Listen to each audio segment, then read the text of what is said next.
Sa loob ng 40 araw, matagumpay na ginawa ng Ukraine ang libu-libong kilometro ng likurang teritoryo ng Russia bilang isang mapanganib na sona ng digmaan.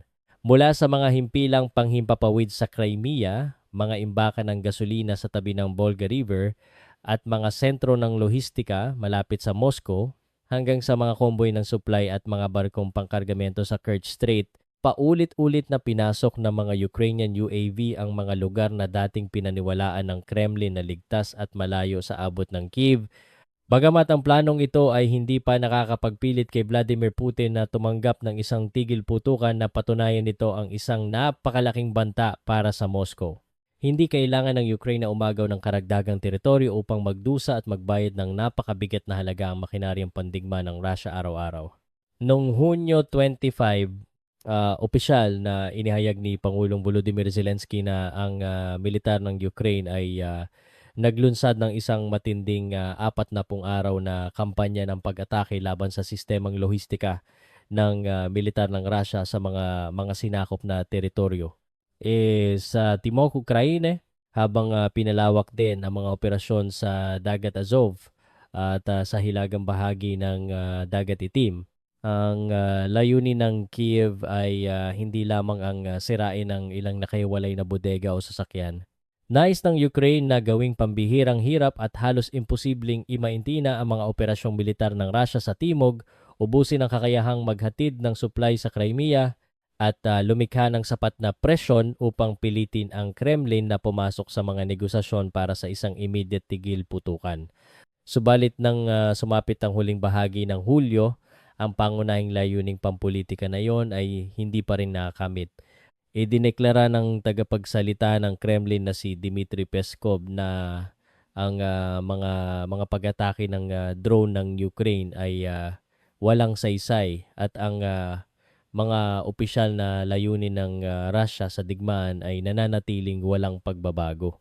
Sa isang panayam na isinahimpapawid sa buong bansa noong Hulyo 28, nanindigan si Peskov na ipagpapatuloy ng Russia ang tinatawag nitong espesyal na operasyong militar at patuloy na isusulong ang mga layunin nito gamit ang lakas militar.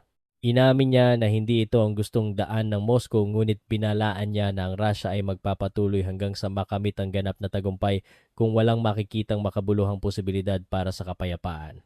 Ngunit sa mismong araw na isinahimpapawid ang mga matitigas na pahayag na iyon, iniulat ng mga opisyal na pinagmulan ng Russia na halos 400 mga UAV na malayuan ng abot ng Ukraine ang pumasok sa himpapawid ng Federasyon ng Russia, na pangunahing sumalakay sa mga target sa paligid ng Crimea at sa timog silangang bahagi ng Ukraine na kontrolado ng Russia.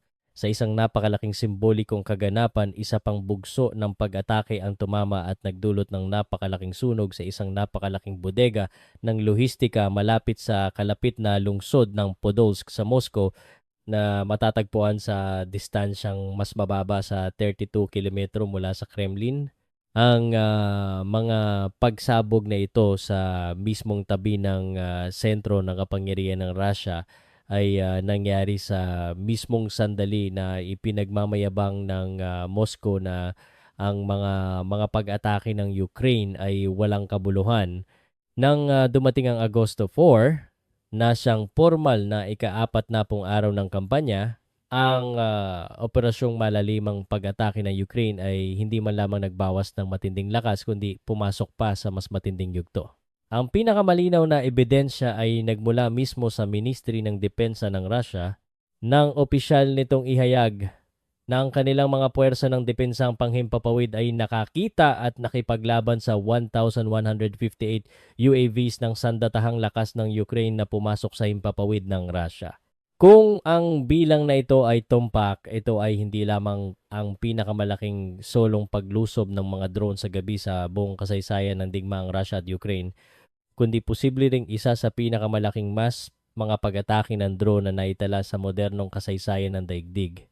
Ang mga target sa malawakang pag-ataking ito ay kinabibilangan ng dalawang mga refinery ng langis, isang napakalaking bodega na pinapatakbo ng Wildberries, isang strategic bomber himpilang panghimpapawid sa rehiyon ng Volga River, isang imbakan ng gasolina sa Kaluga, at 4 na lokasyon na ginagamit ng Russia para sa pag-imbak at paglulunsad ng mga kamikaze UAVs. Sa kasunod na gabi, mahigit 450 karagdagang UAVs ang muling ipinadala ng Ukraine na nagpapatunay na ito ay hindi lamang isang solong pagpapakita ng lakas kundi isang maayos at organisadong kampanya ng unti-unting pagubos na may layuning sirain ang kakayahan ng kalaban. Ang tuloy-tuloy na pag-atake sa wild berries network ng mga bodega ang naging pinakamalinaw at pinakadokumentadong bahagi ng pagsisikap ng Ukraine na maglagay ng matinding presyon sa likurang teritoryo ng Russia. Daan-daang mga video na kinunan ng mga maliliit na negosyante at ordinaryong mamamayan ng Russia ang mabilis na kumalat sa internet na nagpapakita ng mga UAV na mabagal na lumilipad sa kalangitan bago bumagsak sa mga sentro ng lohistika at sumabog. Ang mga nakikitang ebidensyang ito ay nagpapatunay na ang epekto ng kampanya ay hindi na lamang nakakulong sa mga militar na ulat, kundi direktang pumasok sa pang-araw-araw na buhay ng mga merchant at consumer sa Russia. Hanggang noong kalagitnaan ng linggo, hindi bababa sa 40 na malalaking distribution centers ng wild berries ang kinumpirmang tinamaan ng mga drone ng Ukraine. Humigit kumulang kalahati sa mga pasilidad na ito ang dumanas ng matinding pagkasira dahil sa napakalaking apoy. Tinataya ng mga analista ng kalakalan sa Russia na ang kabuuang pinsala sa pasilidad at inventaryo ng higanting kumpanya ng e-commerce na ito ay maaaring umabot sa napakalaking halaga na 2 bilyon. Ang mga numerong ito ay nagpapakita na ang mga UAV ng Ukraine ay hindi lamang nakatuon sa mga armas at gasolina, kundi direktang pinupuntirya ang mga network ng imbakan, transportasyon at pamamahagi na napakahalaga sa wartime economy ng Russia. Noong Agosto 1, ang punong ekutibo ng wild berries na si Tatiana Kim ay formal na nagpahayag na mga merchant na mga paninda ay nasunog sa mga bodega ay makatatanggap ng kaukulang kompensasyon. Gayunpaman, hindi siya nagbigay ng tiyak na takdang panahon o eksaktong halaga ng babayaran. Habang iginigiit na ang kumpanya ay nagpapatupad ng mga epektibong hakbang upang mabawasan ang epekto ng mga pag-atake ng Ukraine. No? Nakiusap din siya sa mga customer at merchant na magtiwala at sinabi na magkasama nating makakamit ang tagumpay. Ngunit ilang sandali lamang pagkatapos ng kanyang opisyal na pahayag, 2 pang karagdagang bodega ng kumpanya ang muling tinamaan at nasunog. Ang pinakabagong pag-atake ay nangyari sa Rio ng Tula kung saan ang mga UAV ng Ukraine ay lumipad ng malalim sa distansyang humigit kumulang 300 km sa loob ng himpapawid ng Russia. Nang hapon ng araw na iyon, ang napakalaking apoy ay lumalamon na sa buong pasilidad at ang mga firefighter ay tila walang kakayahang kontrolin ang matinding sunog. Noong Agosto to naglabas ng bagong patakaran ng wild berries na nagbabawal sa mga manggagawa at merchant na magpasok ng mga matalinong telepono sa loob ng bodega dahil sa mga dahilan ng seguridad. Ngunit ang mga litrato at video ng sunog sa tula ay patuloy pa ring lumabas sa internet na tila kinunan mula sa labas ng gate ng pasilidad. Ayon sa Serbisyong Panseguridad ng Ukraine o SBU na isa sa mga pangunahing puwersa na namumuno sa 40 araw na kampanya, ang mga operation at operator ng UAV nito ay nakapagsagawa na ng daan-daang mga misyong pag-atake na tumama sa mahigit 1,700 mga target na may mataas na prioridad ng kalaban. Ang mga estratehikong pasilidad ng militar ng Russia ang inilagay sa pinakamataas na prioridad ng kanilang mga pag-atake. Pinasok at pinasabog ng mga Ukrainian UAV ang mga kilalang himpilang panghimpapawid tulad ng Sake, Hvardiiske at Belbek na matatagpuan sa okupadong Crimean Peninsula. Sa ginagawang pag-atake sa Sake himpilang panghimpapawid noong Hulyo 1, naaktuhan at naabutan ng mga drone ang 2 MiG, 29 mga eroplanong pandigma at 2 mga eroplanong pangsanay habang ang mga ito ay nakaparada pa sa paliparan na nagdulot ng kompletong pagkasira o matinding pinsala sa 4 na eroplano. Ang mga ulat mula sa mga channel ng makarasyang vlogger militar, mga opisyal na video na inilabas ng SBU at mga kasunod na mga larawang kuha ng satellite ay pare-parehong nagpatunay sa malaking pinsalang natamo ng mga sasakyang panghimpapawid na ito. Isa pang napakatumpak na strike ang naganap sa rehiyon ng Samara sa loob mismo ng Federasyon ng Russia na malamang na nangyari noong huling bahagi ng Hulyo. Isang Ukrainian UAV na nagkakahalaga lamang ng humigit kumulang 775,000 ang direktang tumama sa isang Tu-95M Bear strategic bomber habang ito ay nakaparada sa runway na nagwasak sa tail section at timon ng apat na makinang eroplano. Bagamat ang lumang halaga ng eroplano mula sa mga nagdaang dekada ay nasa 7 milyon hanggang 10 milyon lamang, ang kasalukuyang totoong halagang militar ng isang strategic bomber na may kakayahang magpakawala ng mga missile na pangmalayuan ay napakalayo at napakataas kumpara sa murang halaga ng drone na ginamit upang sirain ito. Ang mga larawang kuha ng satellite na inilabas noong Agosto 1 ay nagpakita na ang patayong stabilizer at timon sa buntot ng eroplano ay tuluyang nawasak at nahiwalay sa katawan ng eroplano na naging dahilan upang ideklara ang Tu-95M bilang isang kabuuang ganap na hindi na mapapakinabangan. Ang hangar at ang mga pasilidad ng gasolina sa loob ng himpilang panghimpapawid ay dumanas din ng matinding pinsala mula sa mga pagsabog. Ito ay isang napakagandang halimbawa ng taktika ng disimetrikong pakikidigma ng Ukraine kung saan ginagamit ang napakamurang kagamitan upang tanggalin sa digmaan ang mga napakahalaga at halos hindi na mapapalit ang mga kagamitang militar ng Russia. Kaagapay ng operasyong malalimang pag-atakes na pinangungunahan ng SBU, ang puwersa ng mga sistemang walang tripulante ng Ukraine o USF ay nakatuon sa mga target na mas malapit sa frontline na karaniwang matatagpuan sa distansyang 30 hanggang 150 kilometro mula sa linya ng labanan. Simula nung huling bahagi ng Hunyo, ang mga drone operators ng USF ay naglunsad ng isang organisadong three-prong campaign na nakatutok sa pagwasak sa logistic system na naglilingkod sa mga puwersa ng Russia sa Crimea, maging ito man ay sa lupa o sa karagatan.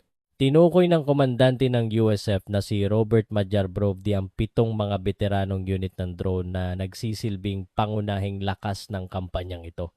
Kabilang dito ang 414th Magyar's Birds Brigade, 9 Kairos Battalion, 412th Nemesis Brigade, 413th Trade Regiment, 427th Raro Brigade, 20th K2 Brigade, at ang 1st Malayang Sentro ng USF na nag-oopera sa ilalim ng mataas na antas ng pagiging lihim. Sa larangan ng karagatan, ang pinakamataas na prioridad ng mga UAV ng Ukraine ay ang mga oil tanker, lalo na ang mga sasakyang pag-aari ng tinatawag na lihim na armada na ginagamit ng Kremlin upang maghakot ng langis at takasan ang mga internasyonal na sanksyon. Ang mga barkong pangkargamento ay naging target din ng mga pag-atake, partikular sa paligid ng Kerch Strait na siyang pangunahing kipot sa paglalayag na nagdurugtong sa Dagat Azov at Dagat Itim. Ayon sa mga ulat mula sa industriya ng pagpapadala, sa loob ng 40 araw na kampanya ay humigit kumulang 100 hanggang 150 na sibil na barko na karamihan ay may watawat ng mga ikatlong bansa ang inatake ng mga UAV ng Ukraine habang naglalayag sa paligid ng Kerch Strait. Ang pangunahing taktika ng Ukraine ay ang direktang pagpapatama ng drone sa tulay ng komando ng mga barko upang sirain ang mga kagamitan sa komunikasyon at paglalayag at gawing hindi pwedeng mag-opera ang mga pangunahing opisyal at tripulante ng barko. Sa gabi ng Hulyo 31 hanggang madaling araw ng Agosto 1, ang mga sasakyang pandagat na walang tripulante o USB ng Ukraine na mga drone sa dagat na kontrolado mula sa malayo na kayang magdala ng hanggang 1 toneladang sabog ay matagumpay na nagpalubog sa isang barkong pang-container na pinapatakbo ng gobyerno ng Russia. Ang mga kasunod na mga larawang kuha ng satellite ay nagpakita na hindi bababa sa 20 mga tanker ng langis. Ang mabilis na lumipat paitaas sa Don River patungong Rostov Port na malamang na naghanap ng proteksyon sa ilalim ng air defense system ng lungsod. Ang datos mula sa sistemang sumusubaybay sa mga sasakyang pandagat na marine traffic ay nagpapakita na halos wala nang natatagong sibil na barko na naglalayag sa dalawang gilid ng Kerch Strait. Ayon sa paniniktik militar ng Ukraine, sa 5 pangunahing ferries na karaniwang nagbibiyahe sa pagitan ng mainland Russia at Crimea, 3 rito ang nagtamo ng napakagrabing pinsala at hindi na kayang mag-opera habang ang natitirang 2 ay nakagagalaw lamang sa tulong ng mga bangkang panghila. Ipinakikita nito na unti-unting binabawasan at sinasakal ng Ukraine ang maritime supply route patungong Crimea. Hindi kailangan ng Kyiv na palubugin ang bawat solong barko sa dagat. Kapag naiparamdam sa mga may-ari ng barko, tripulante at mga kumpanya ng siguro na ang peligro sa paglalayag ay napakataas, ang kabuuang dami ng transportasyon ay mabilis na babagsak dahil ang mga tanker ng langis ay napilitang magtago sa Don River at ang Kerch Strait ay halos tuluyang na-paralyze. Ang Russia ay napilitang umasa ng husto sa mga rutang panlupa na pinupuntirya rin ng mga drone ng Ukraine. Ang ikalawang prong ng pag-atake ay nakatuon sa mga truck na pangkargamento na naghahatid ng mga kagamitan mula sa timog kanlurang Russia patungong Crimea sa pamamagitan ng mga sinakop na teritoryo sa Donetsk at Zaporizhia. Ito ang unang pagkakataon sa digmaan na nakakita ng malawakang paggamit ng mga murang mga UAV na katamtaman ng abot upang manggaso ng mga sasakyang panglohistika sa napakalaking saklaw. Ang mga truck ng gasolina ang itinuturing na pinakamataas na prioridad na target na sinusundan ng mga konvoy ng mga puwersang panlupa ng Russia. Ang mga ulat mula sa huling bahagi ng Hunyo ay nagpahiwatig na mula 500 hanggang 1,500 na mga heavy, mga truck na pangkargamento ang dumanas ng mga pag-atake. Hindi bababa sa 3 hiwalay na strike ang naitalang tumama sa mga paradahan ng mga truck kung saan ang bawat pag-atake ay nagdulot ng sunog sa mahigit 30 sasakyan.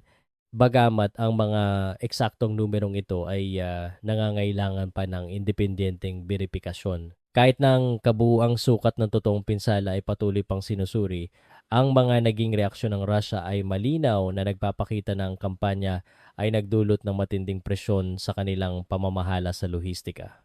Napilitan ng mga Russian mga tagapamahala ng lohistika na ilipat ang mga ruta ng sasakyan sa mga maliliit na kalsada, magbalat kayo sa mga truck ng gasolina sa pamamagitan ng paglalagay ng mga peking marka, ng paghahatid ng pagkain, at magbayad sa mga driver ng karagdagang dagdag na bayad na umabot sa 300% upang tanggapin lamang ang pagmamaneho sa lubhang mapanganib na rutang Mariupol hanggang Crimea. Ang kakulangan sa mga inangkat na pagkain at gasolina sa Crimea ay mabilis na naitala pagkatapos ng mga pag-atake. Ang gobyernong kontrolado ng Russia sa peninsula ay napilitang mag-anunsyo ng limitasyon at pagrarasyon sa gasolina simula pa noong unang bahagi ng Hulyo. Ang bawat fuel tanker na nawawasak ay hindi lamang nangangahulugan ng pagkawala ng isang sasakyan. Ito ay nagdudulot ng matinding pag-aantala sa buong convoy, nagpapataas ng halaga ng transportasyon, nagiging sanhi ng kakulangan sa mga imbakan, at nagpapakilo sa Moscow na magtalaga ng karagdagang proteksyon sa isang napakalawak na kalsada. Ang ikatlong target ng USF ay ang sistema ng kuryente ng Crimea.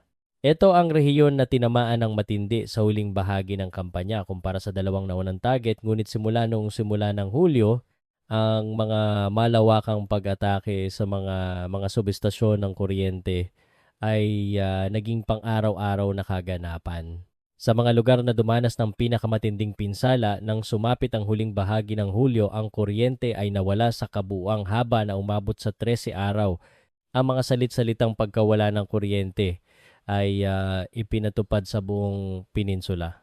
Ang pag-atake sa sistema ng kuryente ay hindi lamang nagdulot ng malaking hirap sa sibil na pamumuhay, kundi direktang nagpahina sa kakayahan ng mga imbakan ng gasolinas, mga pasilidad sa pagkukumpuni, mga sistema ng komunikasyon, railways, mga himpilan ng radar, at mga bases ng militar na umaasa sa tuloy-tuloy na supply ng kuryente.